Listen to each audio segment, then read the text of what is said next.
ஒன்பதில் ஒரு கிரகம் இருந்தால் பாக்கியத்தில் ஒரு கிரகம் இருக்கிறதுன்னு சொல்லுவோம். பாக்கியஸ்தானம். இப்போ 9ல் ஒரு கிரகம் இருந்து தசாபுத்தி நடத்தினா பாக்கியத்திலிருந்து நடத்துதுன்னு சொல்லுவோம். ஆனால் ஒரு ஜாதகத்தில் லக்னத்திலிருந்து 9ஆம் இடத்தில் சனி இருந்து அந்த சனி தசை சனி புத்தி நடந்தாலோ இல்லை சனி தசை 19 வருடம் நடந்தாலோ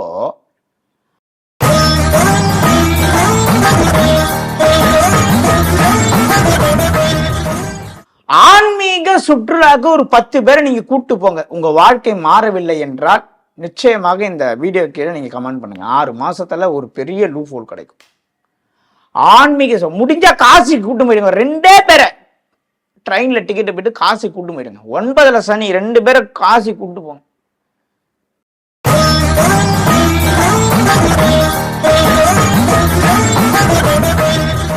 ஒன்பதில் சனி இருந்தால் நிச்சயமாக தொழில் முடக்கத்தையும் தொழிலையும் பெரிய அதிருப்தியை ஏற்படுத்துவார். கடனை கொடுப்பார், வம்பு வழக்கலை கொடுப்பார், அவமானங்களை கொடுப்பார், நோயை கொடுப்பார். இப்போ நீங்கள் செய்கின்ற இந்த உழவார பணியும் இல்லை ஆன்மீக சுற்றுலாக்கு நீங்கள் செய்யக்கூடிய செலவும் உங்கள் வாழ்க்கையில் மிகப்பெரிய வெற்றியை கொடுத்து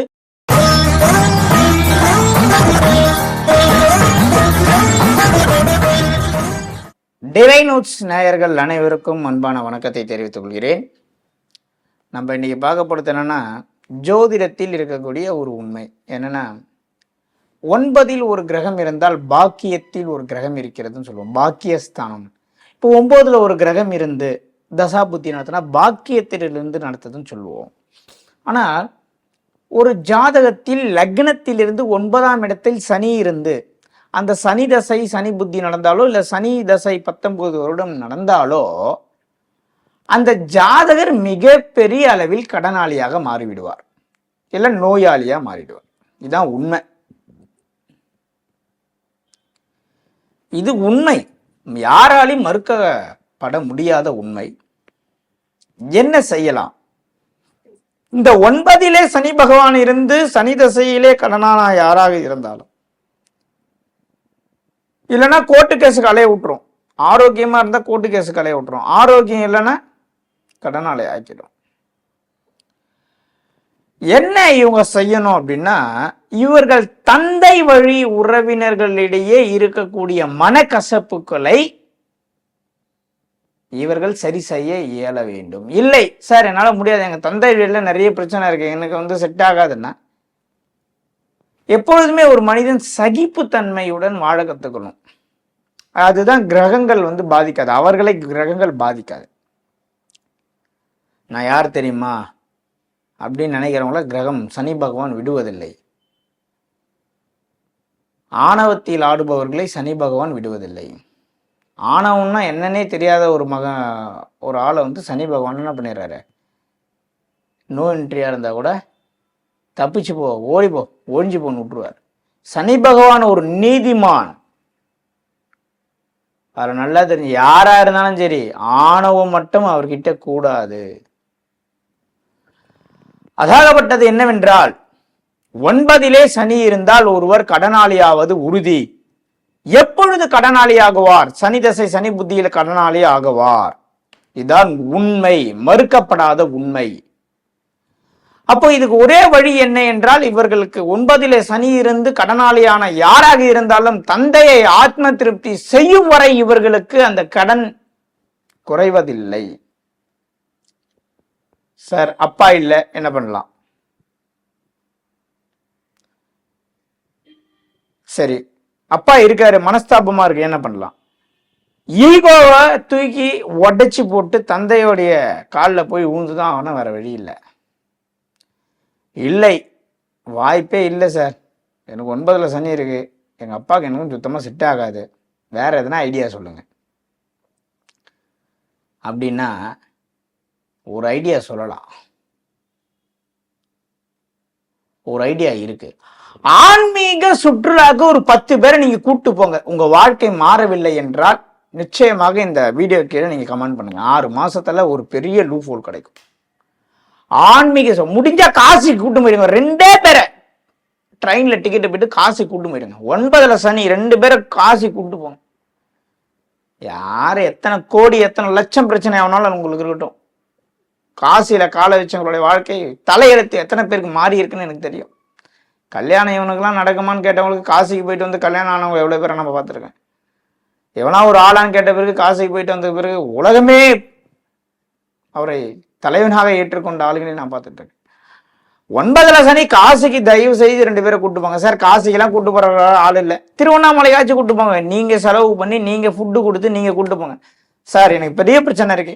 சரி, ஒரு 10 பேர் இல்லை 50 பேர் பஸ் வச்சு கூட்டு போங்க. 9ல் சனி ஆன்மீக சுற்றுலாவுக்கு நீங்கள் செலவு செய்து கூட்டிட்டு போயிட்டு வாங்க,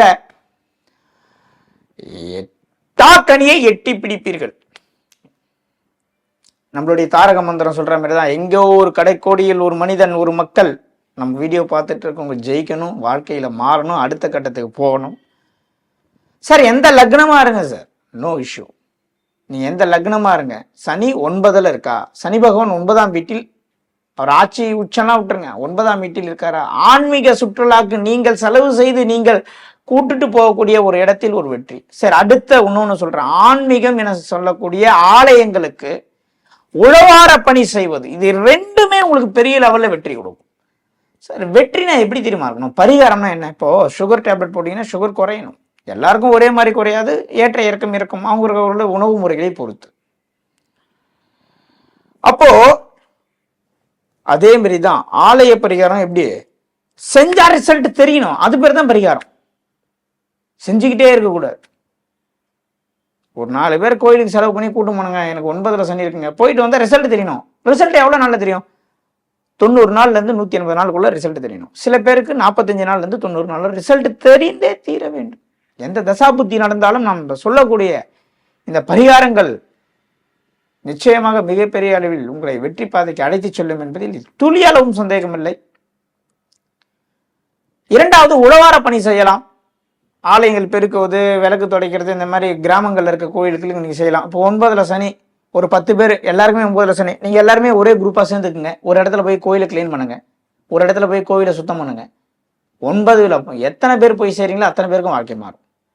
ஏன்னா 9ல் சனி இருந்தால் நிச்சயமாக தொழில் முடக்கத்தையும் தொழிலையும் பெரிய அதிருப்தியை ஏற்படுத்துவார், கடனை கொடுப்பார், வம்பு வழக்கலை கொடுப்பார், அவமானங்களை கொடுப்பார், நோயை கொடுப்பார். இப்ப நீங்க செய்கின்ற இந்த உழவார பணியும் இல்ல ஆன்மீக சுற்றுலாக்கு நீங்கள் செய்யக்கூடிய செலவும் உங்க வாழ்க்கையில மிகப்பெரிய வெற்றியை கொடுத்து, அதே ஒரு படம் பார்த்தீங்கன்னா, அந்த வடிவேல் படம் பார்த்துருப்பீங்க. அந்த கோவிலில் மணி அடிக்கிற வேலை செஞ்சுக்கிட்டே இருப்பாரு, டக்குன்னு கவர்மெண்ட்ல இருந்து அப்பாயின்மெண்ட் ஆர்டர் வந்துடும். அடிச்சாம்பாரு கவர்மெண்ட்ல இருந்து அப்பாயின்மெண்ட் ஆர்டர்னு அவ்வளோ கம்பீரமா நடந்து போவார் தெரியுமா, ஒரு தோரணையில். அந்த மாதிரி உங்க வாழ்க்கையை ஒரு செகண்ட் அது என்ன பண்ணி விட்டுருன்னா, அந்த சனி பகவான் மாற்றி விட்டுருவார். சனி கொடுத்தார் யார் தடுப்பார், பகவான் கொடுத்தா திருப்ப வாங்க தெரியாது. சனி தசை சனி புத்தியில ஒரு விஷயம் உங்களுக்கு எப்பவுமே, நிறைய பேருக்கு சனி புத்தியில நிறைய விரைய செலவுகள் ஏற்படும். அதே மாதிரி இந்த 7ரை சனி நடக்கும்போது உங்களுக்கு அமைகின்ற வண்டி, மனைவி, வீடு, வண்டி, வாகனம் எதுவுமே உங்க கையை விட்டு போகாது. ஏன்னா சனி பகவானுக்கு கொடுக்க மாட்டேன் தான் தெரியும், ரிட்டர்ன் வாங்க தெரியாது, அவ்வளோ சீக்கிரம் கொடுக்க மாட்டார். அதனால தான் சோதிச்சு கொடுப்பார், உங்க கர்மாவின் அடிப்படையிலே கொடுப்பார். நிச்சயமாக உழவார பணி இல்லையா ஆன்மீக சுற்றுலா போங்க. இல்லை சார் எனக்கு எப்படி போகிறதுன்னு தெரியல சார், எனக்கு ஒரே ஒரு ஆள் தான் இருக்கேன் அப்படின்னா, நம்ம பௌர்ணமி மாதாந்திர கூட்டத்தில் நீங்கள் கலந்துக்குங்க. நிறைய பேர் இருந்தீங்கன்னா நானே ஒரு கோயில் ஃபிக்ஸ் பண்ணி தரேன், வாங்க உழவார பணி செய்யுங்க. இல்லை நானே ஒரு கோயிலுக்கு ஏற்பாடு பண்ணுறேன், தாராளமாக போயிட்டு வாங்க. வாழ்க்கையில் அடுத்த கட்டத்துக்கு எல்லாரும் சொல்லணும், அதுதான் நம்மளுடைய நோக்கம். கடைக்கோடியில் இருக்கும் ஒரு மனிதன் வெற்றி அடைய வேண்டும் என்பது தான் நம்மளுடைய நோக்கம். அதுதான் நம்ம நாளுக்கு நாள் அந்த பயணத்தை தான் தொடர்ந்து பயணித்து கொண்டிருக்கிறோம். கோயிலுக்கும் மனிதனுக்கும் என்ன தொடர்பு என்பதை நோக்கி நாம் பயணிக்கிறோம். அடுத்த கட்டம், அனைவரும் வெற்றி பெற வேண்டும், வாழ்க்கையில் மிகப்பெரிய சாதனை பெற வேண்டும். 9ல் சனி இருந்தால் கடன் உறுதி, நோய் உறுதி, வம்பு வழக்கு உறுதி. இதிலிருந்து தப்பிக்க ஒரே வழி ஆலய பரிகாரம் என்றால், நீங்க கோயிலுக்கு யாருன்னா 10 பேரை கூட்டுமை தரிசனம் காட்ட கூட்டிட்டு வாங்க, இல்லைன்னா உழவார பணி செய்யுங்கள், தந்தையிடம் சரணாகதி அடையுங்கள், பரிபூர்ண ஆசீர்வாதம் உங்கள் வாங்குங்கள். உங்கள் வாழ்க்கையில் மிகப்பெரிய அளவில் மாற்றம் நடக்கும் என்று கூறி, மீண்டும் இது போன்ற ஒரு நல்ல தகவலில் உங்களை சந்திக்கிறேன். அதுவரை உங்களிடம் இருந்து விடைபெறுகிறேன். நன்றி, வணக்கம்.